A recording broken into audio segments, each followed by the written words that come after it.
Hydro-Québec, son seul actionnaire, c'est le gouvernement du Québec. Oui, c'est ça. Techniquement, c'est un peu comme si Hydro-Québec appartenait au gouvernement du Québec. Pas juste techniquement, c'est la réalité pratique aussi. Fait que si on se décidait tout le monde de se révolter contre le gouvernement pourrait enlever notre électricité puis notre accès à l'eau.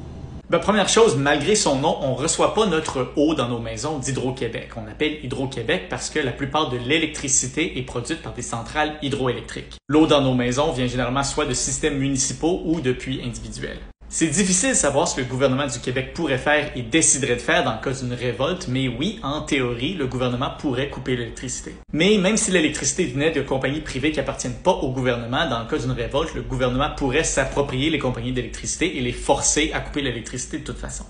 Puis on a accepté ça. Pour ça, les uniques raisons que tout le monde puisse payer le même prix.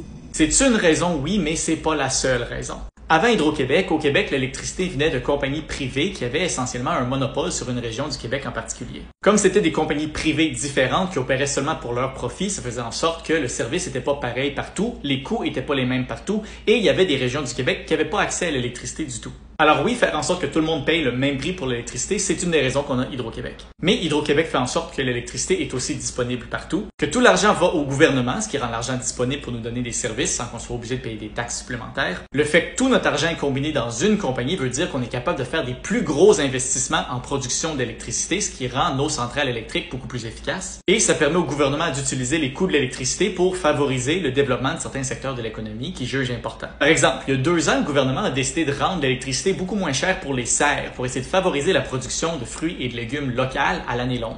Mais comment qu'on sait si on paye pas trop cher? Hydro-Québec publie un rapport annuel qui donne plein d'informations, entre autres sur combien ça lui coûte produire de l'électricité et pour combien il nous le vend après. Et on peut aussi comparer le coût de l'électricité chez nous au coût de l'électricité ailleurs. Je vais mettre à l'écran, par exemple, une comparaison des coûts de l'électricité partout en Amérique du Nord. L'information date d'il y a à peu près 2 ans, alors les prix ont peut-être bougé un peu, mais comme vous pouvez le voir, on a le coût de l'électricité par kilowattheure le moins cher en Amérique du Nord. Alors on se fait probablement pas avoir. Hydro-Québec fournit New York. Oui, même j'habite à New York maintenant, ça veut dire que l'électricité qui allume mes lumières, c'est probablement de l'électricité qui vient du Québec. C'est moins cher à New York qu'au Québec.